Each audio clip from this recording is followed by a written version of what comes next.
Hey, I'm Droniak, and this is my review of the full version of Republique on PC. I backed this game way back in 2012 on Kickstarter, and a few years ago I made a video review of the first 3 episodes when they were released on Steam. Since then, the final 2 episodes have been released, and some work has gone into the original episodes as well, and I've now managed to find the time to play the game again from episode 1 through to 5 to give you a proper review of the full version. So, let's get to it. Republique is a stealth adventure game where you essentially play as yourself. The game begins with a video call from a girl called Hope, who is apparently trapped in some kind of secret base and has been scheduled for recalibration of the mind because she read something she wasn't supposed to. That tells you a lot about the kind of place she's locked up in, as well as the people that run it. Fortunately, due to the magic of the video call, you've gained access to the base's systems. So you can control the cameras, you can disable security systems and open doors. And as the game progresses, you unlock other abilities like reading emails, listening to voicemails, distracting guards via their radios or items in the environment, or spotting them through walls, and so on. As you might imagine, all of this comes in very handy in the escape part of this game, as well as the stealth aspect of the gameplay. This mainly involves you telling Hope where to move and hide as you try to figure out the guards' patrol routes, maybe distract them, maybe disable them with items Hope can pick up, like pepper spray or a taser, and in so doing try to advance Hope through the facility and get to some form of exit and hopefully freedom. These stealth mechanics work quite well. They're well implemented, like a kind of basic version of Metal Gear Solid or Splinter Cell, but the overall experience is a bit too easy for this to really be called a challenging game mechanic. The game is obviously centered around a narrative, similar to Telltale's The Walking Dead or Life is Strange. The main mode of this game is story, not gameplay. So while the stealth aspects are well implemented, they're also implemented in such a way that anyone can make their way through the game. Indeed, this is also reflected in what happens when you fail at stealth. Guards will be able to catch you, but then they'll lock you up in a new cell, which you can unlock the moment they step out the door. And then you can go find that guard and retrieve all of Hope's possessions, like her pepper sprays and tasers and whatever. The developers do make some efforts to change this up a little by giving the guards face masks and armor, and that will prevent you from using certain items against them. But for the most part, you won't even need to use items against them, because they're fairly slow and predictable. So it's not too challenging to simply walk and stealth your way around them. Overall, this means that if you're looking for an actual stealth game, Republique isn't really it, even though that's the main portion of the gameplay in this game. The other portion is obviously the adventure element, which comes in the form of puzzles, very basic puzzles. That's not to say that these puzzles are poorly designed. On the contrary, they're beautiful and intricate. They contain a lot of lore and exposition, and they fit the game world really well. It's very clear that a lot of work and design went into all of them. Well, for the most part. The only real problem with them is that they're exceptionally easy. They're on the opposite end of the spectrum of 90s adventure games.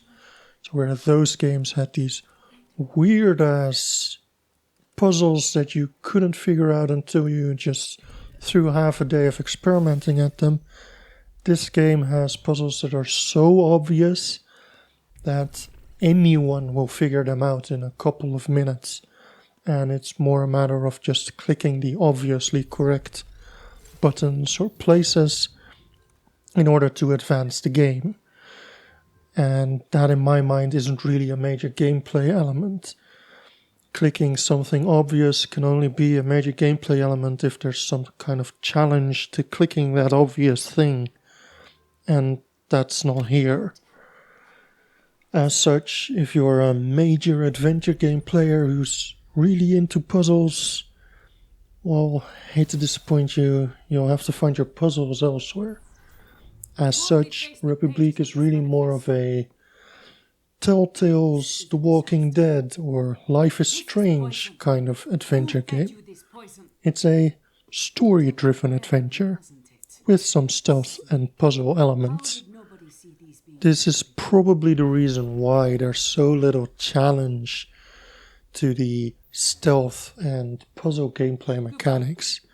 It seems that the developers, Camouflage, have decided that it's more important that players get to experience the full story rather than that they get challenged in the gameplay aspect of the game, which I can't really blame them for, because it is a very interesting story.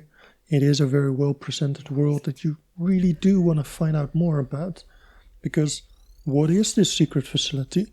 What else is going on there other than brainwashing little girls for reading something they weren't supposed to? And why are they brainwashing little girls for reading something they're not supposed to? There's a lot to it, and the characters are very interesting and well presented. Indeed, they all have amazing voice actors and great dialogue insofar as the game has dialogue, because the story presentation is rather unique. There are some classic cutscenes, there are some scenes where you're in a camera and just overhearing some dialogue, either between guards or between more important characters, but there are also a lot of story beats that you only really unlock by essentially being a bit of a completionist. You see, the Omni view I talked about earlier, where you can hop from camera to camera and disable systems and mess with guards, that's also the way in which you collect certain collectibles. These collectibles in the form of emails and voicemails and various other things in later episodes are essentially the game's main means of exposition. So that means you read emails and stuff, you collect collectibles in order to find out characters' motivations and backgrounds, as well as reasons for why things happen in the story. That's a bit of a design flaw. It means that, particularly in episode 4 and 5, towards the end of the game, players who don't go out of their way to collect collectibles will be confused with the main story of the game. I'm sure that's not what you want, especially when you're going out of your way to make every other part of the game as accessible as possible so that everyone can experience the story, yet everyone has to collect every collectible in the game in order to understand that story. That doesn't gel. Those are opposite design philosophies. And this extends even further with the ending of the game being sabotaged in episode 5 by a scene that could explain everything, but is arbitrarily limited by your choices in episode 5. And as such, for some players, like myself, the most crucial scenes are missing. The main scenes that actually explain clearly what happened in both episode 5 and 4. The game seemed to have so much promise by the end of episode 3, and If you play it as a completionist, it kind of fulfills that promise. You do get a good story, and the ending is not bad. It's just horribly presented. You shouldn't need to be a completionist to get the proper experience. The explanation for the ending and leading up to the ending should be in the main path of the game, and right now it isn't. This emphasis on collectibles also messes with the pacing of the game. You see, in order to collect collectibles, you for the most part need to go into OmniView. And even for the view that you don't have to go into OmniView for, you do have to go into OmniView to hear the exposition that's attached to them. And OmniView pauses the game. It also puts this weird filter over everything that I'm not too keen on. In essence, a lot of the game is actually spent paused, listening to dialogue or reading emails, not actually playing. Whether this pacing issue will actually bother you depends a lot on what kind of games you can appreciate. If you already enjoy Telltale-style adventures, Life is Strange, BioWare RPGs in story mode, or hell, the Prince of Persia reboot, then you'll probably not be bothered by this much, because the quality of the exposition is excellent, and like those games, this is a game that focuses on delivering a good story first, and a game second. Although I do wish that you could listen to the exposition while playing, rather than just sit in front of it like some kind of visual novel. Now, much like other story-driven adventure games, Republique is an episodic game. It comes in 5 separate episodes that are not of equal quality. I won't spoil anything, but I'll quickly go over the quality of each of these episodes. The first episode is a really good introduction to the game and the setting, and it has great environmental design pushing you forward through a level with minimal backtracking. The second episode retreads a lot of the same mechanics while introducing a beautiful new environment that has some great open spaces. Unfortunately, because it retreads a lot of the same mechanics and it has a lot of backtracking, it gets a bit tedious towards the end. It's also a bit too easy compared to the first episode. Episode 3 is in my mind the highlight of this game. It once again features great environmental design that really pushes you forward through the story with minimal backtracking. I do have my questions with 2 weird open areas that seem to serve no actual purpose in the game's setting and only seem to serve as great environments for stealth gameplay. But other than that, the environments all seem to fit the world really well, and they contain a lot of great exposition, and the story in this episode is particularly good and ends on a real high note. Unfortunately, episode 4 really drops the ball. The developers clearly tried to shake things up across the board. The environments are now completely different and worse, with a lot of backtracking. The gameplay mechanics have changed, with a lot of new additions and an interesting new mechanic that doesn't really flow well with how the game is played, particularly in terms of its controls. It tries to shake the pacing up to be more fast-paced, but the controls don't really work well with the way they try to push this. And even the story itself has been shaken up with a pretty jarring entry into episode 4 that isn't really explained properly unless you collect certain collectibles throughout the episode or get lucky in episode 5 and get the right story beats. Episode 5 is a bit of a return to form. The level design is excellent with a lot of forward momentum. The story is interesting and actually offers you multiple different paths through the episode with some slightly altered exposition. Unfortunately, the exposition is where this episode drops the ball. Much like episode 4, the exposition through collectibles suddenly becomes a requisite for understanding the main story. And it's also poorly presented in this episode. Episode 5 has these 2 weird mini games that are out of place and not quite properly implemented, and they really detract from the overall experience. The ending itself I thought was pretty good, as long as you've got access to all the collectibles and all the exposition throughout episode 4 and 5. I would say that Republique succeeds as a narrative-driven game, with the caveat that you do need to adopt a bit of a completionist playstyle to get everything out of it. It also succeeds in the audiovisual department. Audio is obvious, the voice actors are all top quality. You've got people like David Hayter and Jennifer Hale voicing some of the lead characters in the game, and even the minor characters have great voice actors and voice actresses, as well as some great dialogue. The presentation visually is no less sublime, with some amazing lighting effects. Republique was one of the first games to use physically based rendering, and it did so in the Unity engine. It shows. The reflections of surfaces are amazing.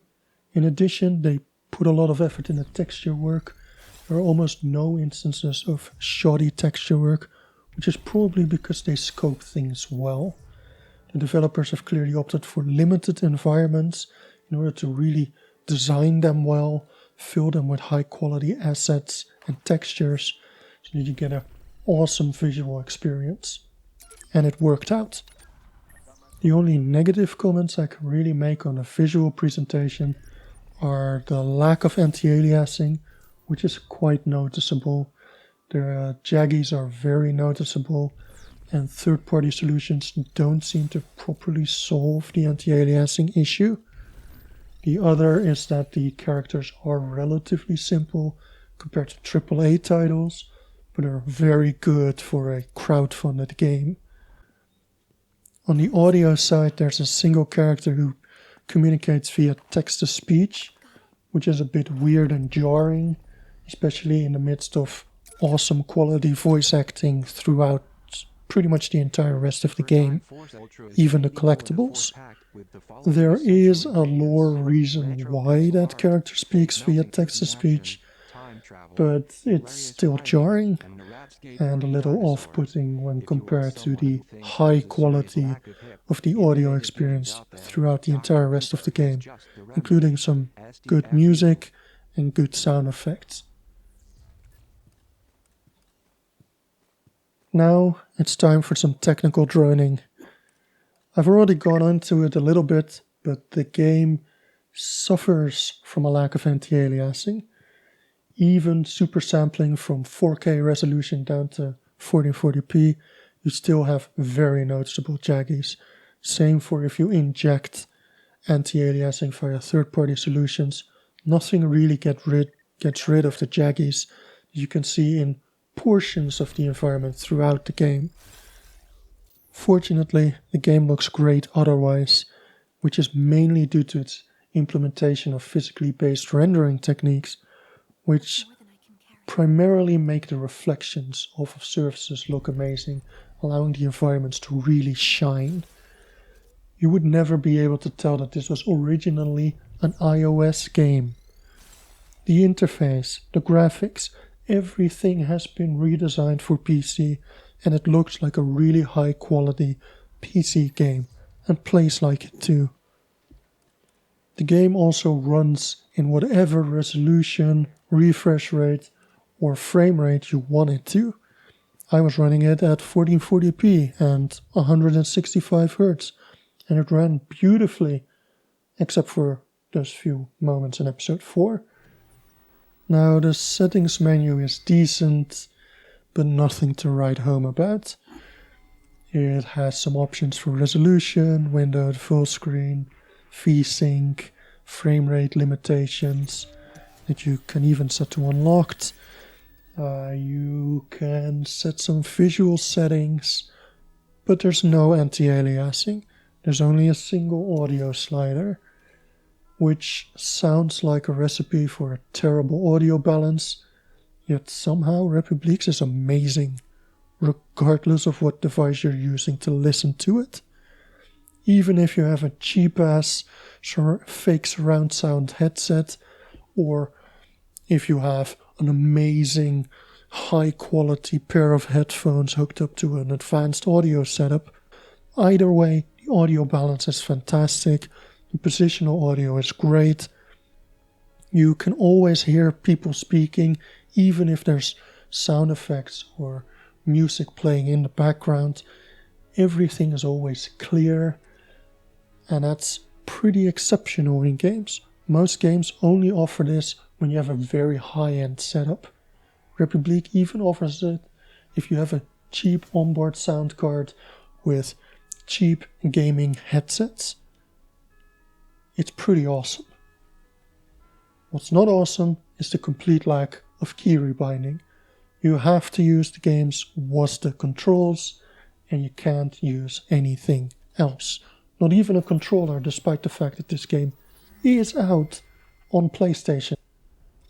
Overall, it's a technically very accomplished game that completely outshines the efforts of Telltale, with even its latest games looking nothing like as good as Republique does, nor performing as well. It's no surprise that these developers have been invited to various conferences for Unity developers to explain the techniques they use in developing this game, because they clearly know their stuff. Get your grubby mitts off me. And with that, I think I've covered everything I can about Republique without spoiling any of its story. It's time for me to come to a recommendation. The way I do that on this channel is not by providing some arbitrary score, but by taking a look at the game's strong points and weak points, and giving an indication of what kinds of gamers might enjoy the game or absolutely hate it based on those strong and weak points. This should give you a good indication of whether you would enjoy the game or not. So let's get to it. Republique is a game that primarily tries to appeal to fans of story-driven gaming experiences. If you're someone who enjoys a strong narrative, even if that means there's relatively little gameplay or even player influence, then you will find something to enjoy here. If you're someone who enjoyed Telltale's adventure games, Life is Strange, maybe you played Dragon Age in story mode, or you enjoyed the Prince of Persia reboot in 2010, I think, then you will probably enjoy Republique as well. It's a similar game where the gameplay serves primarily to propel you further into the story, and there's relatively little chance of you dying. Just keep in mind though, it is a linear story, there are relatively few choices, and they have relatively little impact on what actually happens. In addition, there are some supporting gameplay elements that will appeal to certain people. For example, the stealth element is very well implemented and will appeal to stealth fans. However, it's very basic. It's not the main meat of the game, that's the story, and there's not a great deal of challenge involved. So it's more of something that fans of story-driven experiences who are also fans of stealth games will enjoy. If you're just a stealth fan and don't care much for linear story-driven experiences, then Republique is probably not your game. Similarly, completionists will probably find something to enjoy in this game, because the game actually promotes that playstyle. In fact, it almost enforces it if you want to understand the story and everything that happens throughout the game, particularly in episode 4 or 5.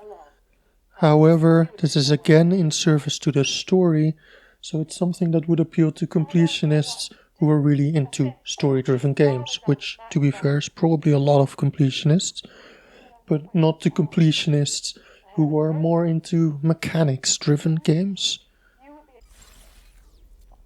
As a result, you can guess what kind of people would not like this game. That would be pretty much anyone who really needs strong gameplay mechanics or a real significant challenge to have any fun in a game. Republique does not have those things. Period. Similarly, if you really need a game to be non-linear in storytelling, then Republique is not it. However, if you need it to be a bit non-linear in traversing terrain and progressing through the game in terms of gameplay, then Republique does manage to offer that, because its environments are relatively open and allow for many different paths through a certain part of a level. More people who won't be too happy with this game are obviously people who are really into stealth games, but don't much care for that being a secondary element to some story-driven experience. This is not primarily a stealth game, this is primarily a story-driven adventure. So it won't be for you if you're really looking for the next Thief or Splinter Cell. You'll need a new Thief or Splinter Cell. Similarly, if you're a hardcore adventure game fan for really cool and challenging puzzles, this isn't your game. Republique does have some beautifully designed puzzles, but they're all very simple. Lastly, anyone who likes to rush through the main campaign, or even take their own time and not be forced into collecting collectibles all over the place, will probably find Republique a frustrating experience, or at least the final 2 episodes. As you can tell, the potential audience that might appreciate Republique for what it is very limited. I happen to be one of them. I rather enjoyed my time with Republique, and if you enjoy story-driven experiences in games, then you'll probably have a good time with it as well. You might want to look into picking it up at some point. If, however, that's not really your jam, you're interested in other things out of games, then now you know to avoid this game and look into buying something else. There's plenty of games out there. That's it for this review of Republique. If you found it interesting or helpful, please do like this video and subscribe to my channel for more videos, including some Republique collectible videos, since I did after all collect all of them, and the developers fixed the ones that were broken before. And who knows, I'll see you in the next video.